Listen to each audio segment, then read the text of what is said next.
Lightning like Steve McQueen. I'm in the fast lane when the light turns green. And I built tough, I ain't nothing but grit. Cause I made rugged blood, sweat, and spit.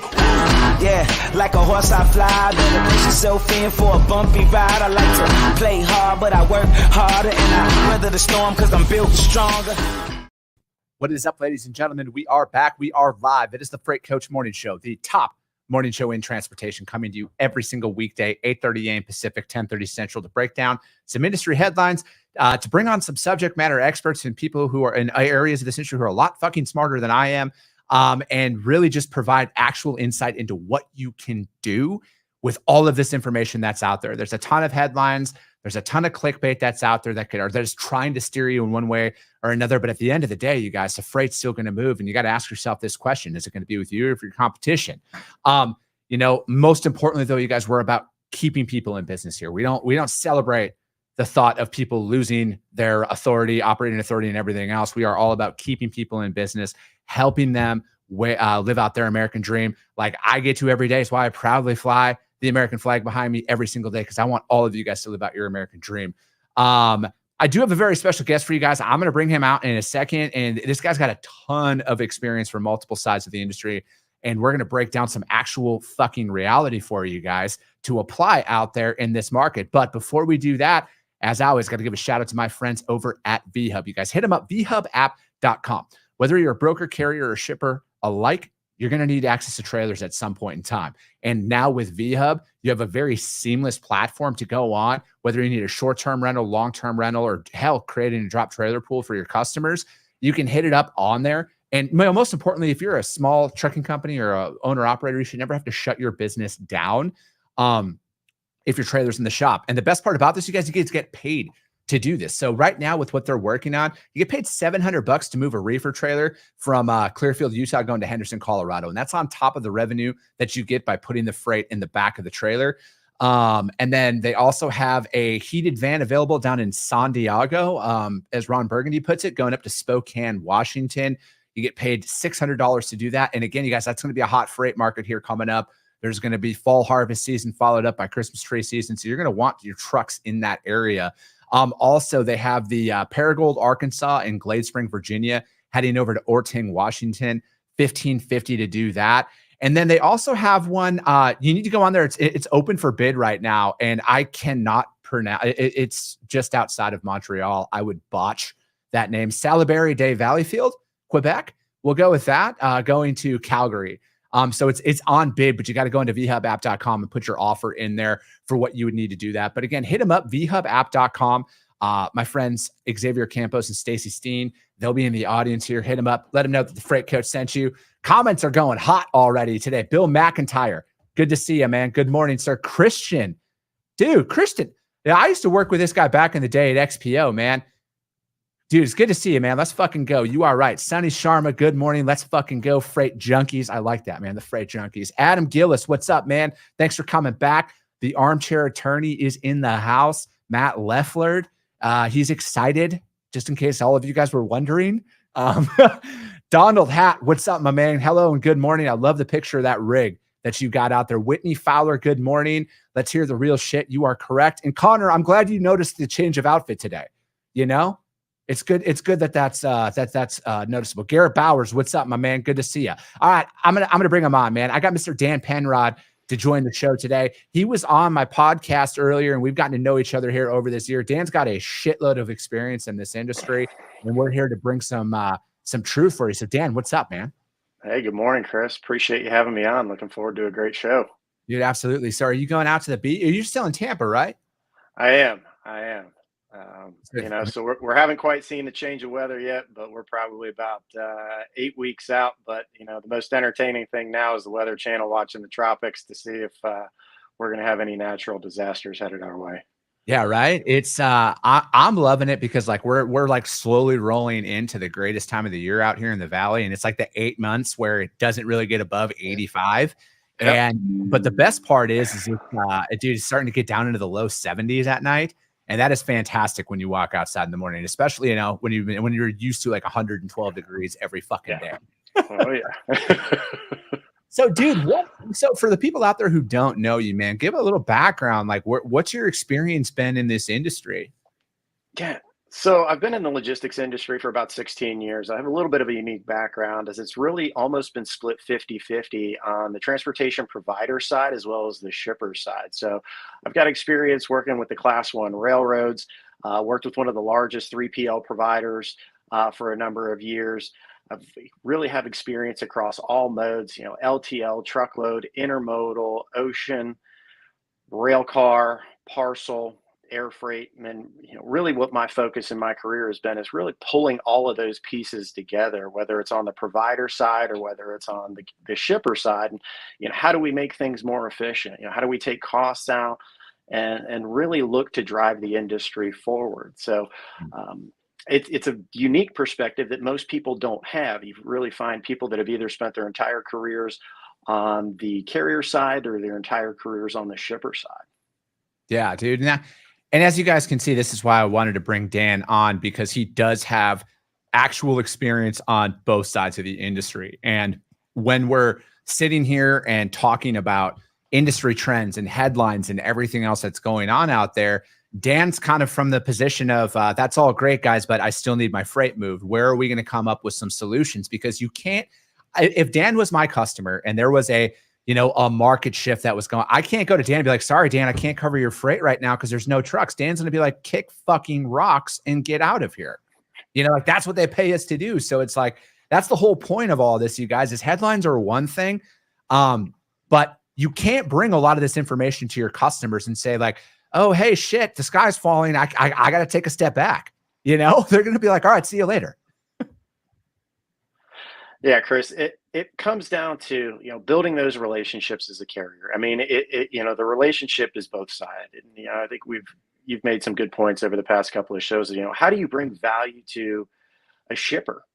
You can't just, solely rely on a shipper's guidance to really execute their business. And, if that's all you're reliant on, it's not really a relationship. You're really just a service provider. So how do you move out of that realm of a service provider to a partner, which really is something that survives the market volatility and the swings? Yeah, dude, that's exactly it, man. And speaking of market volatility and swings, we're going to break down one of those articles talking about that right away. But before we do that, you guys, again, and this is just another remember, we're at day 113 or 114. It's Thursday. Sorry, Dad. Day 114 of the Freight Coach live show. And, again, this is just a reminder of there being real issues that our drivers are facing out there, especially during Thank a Trucker Week. It's not just about hot dogs and sandwiches. Like, we need to fix the core fundamental issues that are plaguing this industry. And again, I know this isn't everywhere. I know not everywhere denies access to bathrooms and facilities and everything else. But there are places out there that do. And we need to, if we're going to move this industry forward and progress this industry, we can't treat symptoms anymore. We can't talk about symptoms. We have to fix the core issues on how are we going to retain drivers in this industry and everything else. And then this is also a subtle reminder that diesel is still at $5.03 a gallon. All the cheerleaders who are saying that, oh, prices are falling and we did so much about it, are eerily quiet when those prices started creeping back up. But yeah, let me see here, man. We're going to break down our first set of article. Before we do that, let's see. Lewis, what's up, man? Good morning. Let's go. Arrive Logistics is in the house. Good morning. I wonder if this is everybody out in their Chicago. Now, I've been to your office in Austin, man. I know you guys got TVs all over there. You guys should have me fucking blaring in your Austin office every single day. Destiny says, yay, Dan, got my coffee and ready to hear my show. Cody, yes, it was fucking amazing here this morning. And Lewis says he broke LinkedIn. I love it. It is blowing up, man. Let's fucking go, baby. First article we're going to break down, though, you guys, is from Freight Waves, and it is subseasonal trucking market still soft and loose. Truckload contract rates have plunged in recent weeks. Okay. Truckload market is still soft, with accepted contract shipments running at approximately 5.5% lower than they were a year ago, and loose as only 5.5% of contract truckload data are being rejected by carriers. When market conditions are favorable to carriers, they reject more contracted freight and deploy their assets into the spot market, striving to maximize yield or revenue per load. When market conditions are unfavorable, carriers tend to reject fewer shipments to take, what they are offered, optimizing for asset utilization. Capacity is available, commented a business analyst at a large freight brokerage. Okay, loads are moving. That's some buzz around that there's potential rail strike. Okay, we all know that that was averted. Trucking capacity is loose. The chart below shows, tender rejection rates and everything else. But again, I mean, in my experience, carriers are not going to reject contracted loads when the contracted loads are paying more than a spot market load. Same with brokers. Like, they're not going to let it go out to the spot market if they're getting paid more in their contract. Like, at least in my experience, that's what we didn't reject a higher paying load to go take a lower paying load out on the market. Like, to me, that's what I just don't like about this article right away is what they're saying about there, because like saying that the spot market, we all know the spot market is down. We all know that. That's very evident. But trying to say it's because people are honoring their contracts because it pays fucking more. And then when we get into rebid cycles and everything else, and Dan, this is a question I have for you. This is just all hypothetical examples, you guys. All right. So don't fucking hold me to it. If the spot market's at $2 a mile, you're contracting somebody at $3 a mile, and you're going into a rebid, which rightfully so. Rebids are going to happen when there's a discrepancy of that size out there. You're not looking to go down to $2 a mile, right? Not at all. I mean, if you chase the spot market, you're setting yourself up for failure. I've always talked about, how do you just align with the market? You don't have to be at the market. From a shipper side, the philosophy I've always employed is, how do we mitigate kind of the swings in the rates for our particular relationship together as partners? Meaning, when rates go down, spot market rates, plummet, contract rates are headed down. I'm not going to take you to the bottom of that proverbial trough in the cycle.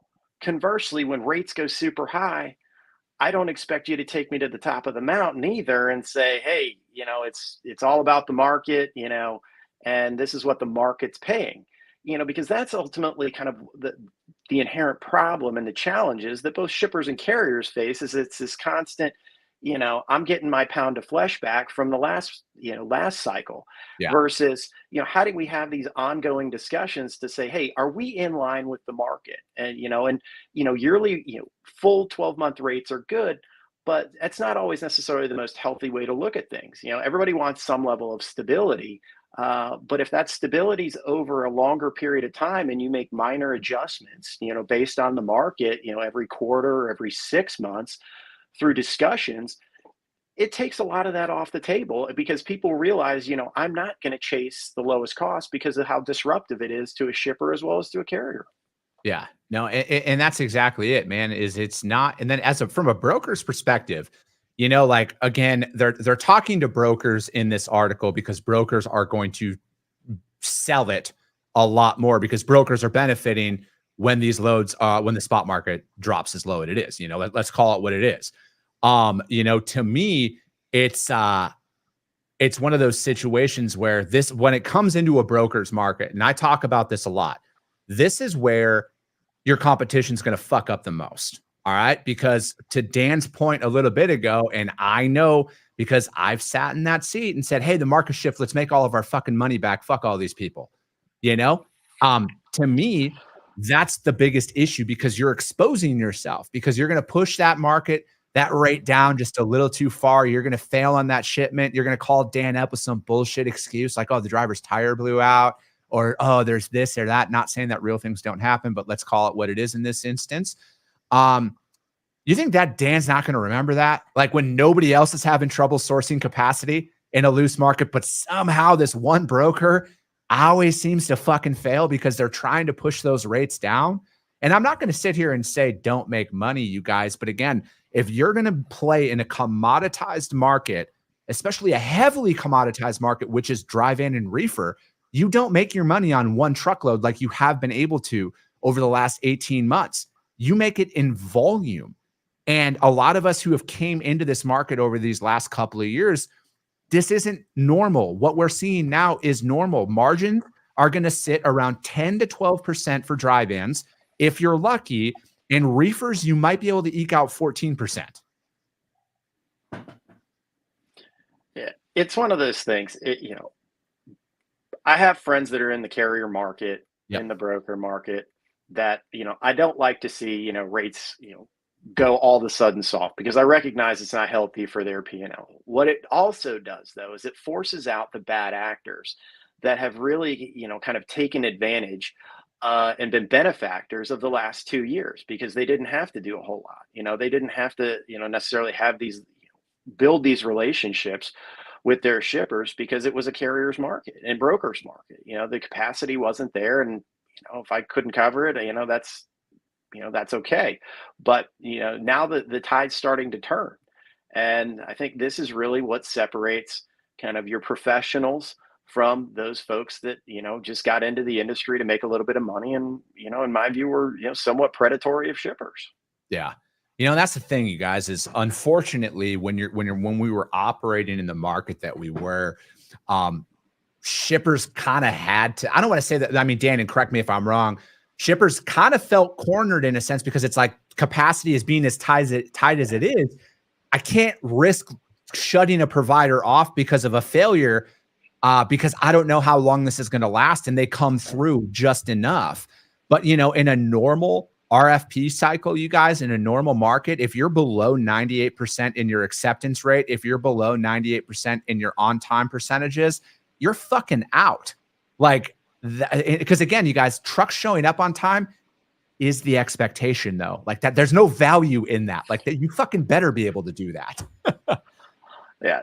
Shippers tolerance goes as the market goes. Yeah. Yeah. When capacity's super tight, if it's tight in the truckload side, it typically, it's only a matter of time before it tightens in the intermodal side. So then it's, you don't have any options as a shipper. So your tolerance goes up. You don't have a choice, to your point. However, when the market goes the other way, a lot of shippers, their expectations, go to 100% or 99%. And I don't think that's necessarily fair either, because things do happen. Yeah. And just because the market swings, I don't think it's right to hold a carrier to a different standard. Yeah, no, I'm right there with you. And again, it's like, I know that those were like the metrics the KPIs that we were held to out there. But again, it's like they understand, like they remove the fact. And again, it's like, it's all about communication when it boils down to it. Like, hey, my stuff went below 98% on time because of weather, because of this, and this. There's the communication channels that were made to it. And generally, I mean, my customers, if they were in your position, Dan, are gonna be like, no, we get it. Yeah, you let us know. Yes, there was a blizzard. Yes, we don't want the driver driving. Right. Yeah, absolutely. But where it is it's like when you're consistently failing on business when nobody else is, that's where it's like the people who are coming in just to try and make a quick buck, to your point, is it's like you're not going to last very long, you guys, because you got to look at it like this. Getting customers is a challenge. All right. It's cold calling is easy. Don't get me wrong. Cold calling, the prospecting phase of it's easy, because the real work will always start when Dan sends me that first rate confirmation that says, all right, motherfucker, let's roll, pick this load up. But from there, we need to understand the work that it takes and the time that you invest to get in the door with the shipper. Shippers aren't replaceable. Like you can't have that mentality of, oh, I'll just find another one. Oh, I'll just find another one. Because when you play in that mentality, you're going to get sucked into the low-hanging fruit freight that's out there, where we've all had those cold calls where the very first call, you're like, hey, I'll add you to the distribution list. What's your email address? Then all of a sudden you think you have a customer. That's just not the way it works. To gain customers of substance, you guys, it takes like months of prospecting. You have to actually show to a shipper like Dan, I know what I'm doing. Like, here's some data, here's some information. This is how we operate. It's not just as easy as throwing a quote out there. Hey, can I quote some of your freight? So when you get in the door with the customer, you have to understand, how do I retain that customer through any freight market? And that's going to become, everybody loves to throw the word relationship out there. Relationships come in the form of you losing money too, to keep that business, which is a hard pill to swallow for some. Well, Chris, you and I talked a little bit about this a week or two ago about, what to do. How many carriers and brokers ask a shipper, when something goes wrong, how do you want me to communicate it? What are your protocols? What is your process? Because this is life. We're dealing with machines. We're dealing with people. Things will happen. So what does that process look like, so that everybody's on the same page from the very beginning? And it mitigates, a lot of the surprises. It takes a lot of the emotion out because there's a process for it. And I think that's a piece that a lot of shippers, as well as carriers and brokers, don't necessarily think through, because you can eliminate a whole bunch of headaches and emotion, and really just be very fact-based about the situation at hand, and come out okay on the other side. Yeah. And that's exactly it. It's like, we need to, again, like, I believe in the prospecting phase. That's when those conversations need to happen, because you don't want to know, or you don't want to be trying to reach out to your customers on a Friday night or a Saturday morning, to let them know that something went wrong, when there's like a channel that you can follow to reschedule or notify them, or whatever that looks like. You don't want to be reactive in these instances, you guys. And again, no shipper out there is going to expect that everything's just going to go right. So I personally advise all of my clients, and I hold myself to this standard, where it's like, hey, what do we do when things go wrong? I'd love to sit here and tell you, Dan, that everything's going to go right. But the reality is that's just not the case. Like you said, we deal with man, machine, and technology, and they're all known to break down at times. So we need to have a plan in place. But yeah, that article, you guys, it was from FreightWaves, and it was subseasonal trucking market is still soft and loose. And again, all the articles that we break down, you guys, I'll put them up there in the Freight Coach YouTube channel, as well as the Coffee with the Freight Coach podcast audio only replay on it. And again, read these articles and everything else that's out there. Just getting comments, caught up in some comments here. Love that call out. Got to focus on win-win. Kriston said that. Let me see. Lauren, yep, 1,000%. Deborah Smith, hugely agree. Destiny, that last comment, professionals versus someone getting in to make money. That is key. Amen to that. Garrett Bowers, communication, build relationships, dispatch drivers, and with a mission, you always set yourself apart. Bunch of LinkedIn users on here. Good morning. Good morning to you all, LinkedIn users. Deborah Smith said she started in April of this year, and 10 to 12% margins is right. Marisol, good morning. Brian Hagen, good morning. And yes, just be honest. Very key. We were going to break down about the pressure building in Washington to avert a rail strike from the JOC, but clearly a tentative agreement has been reached on that. But dude, let's touch on that a little bit, though, because, we were talking about certain commodities before we started on air today about that. Like, from your perspective, what, like, the importance of rail, like, what would it have really done, you think? Because I think there's a lot of people who are putting their opinion out there, but from your position, what would that have done to your operation? So I think, for those that have been following this, the number $2 billion a day was kind of the estimated impact to the U.S. economy. And, Yeah. and what I think people really struggle to do is kind of quantify that and what that means to them as an individual within this country, because everybody's a consumer no matter what you do. Yep. There's something roughly along the lines of 60% of every product an individual touches on a daily basis moved on rail in some form or fashion, whether that's raw materials, partial assemblies, or finished goods. You think about that. If you were to shut that down, what would that mean on a daily basis? You put the food supply aside for a second. Mhm. I mean, just basic necessities that would, essentially cease to, be able to be purchased or even be available. It's huge, and you think about just the general disruption. I mean, they were, just talking about, what this would potentially mean. And, the best way I can equate this to is if you were to shut the railroads down, it's the equivalent of when FedEx had to put all of their planes back in the air after 9/11. Nobody's ever done it. Mm-hmm. Every railroad leader inherited an operation that was moving. Yep. Nobody's prepared to handle this. Not the consumer, not the operating side. These operations are built to be fluid. And I say that, in air quotes because of, the service, that most shippers have seen. But that's that's the reality of the situation, and the disruption this would have and the ripple effect would be tremendous. And, what the market, the supply chain and logistics of the wounds and the severity of them that it's endured over the past 2 years. Like, we're trying to get into what I kind of call a healing and rebalancing of transportation and logistics. And this basically just would have ripped that thing wide open again and really reset the clock.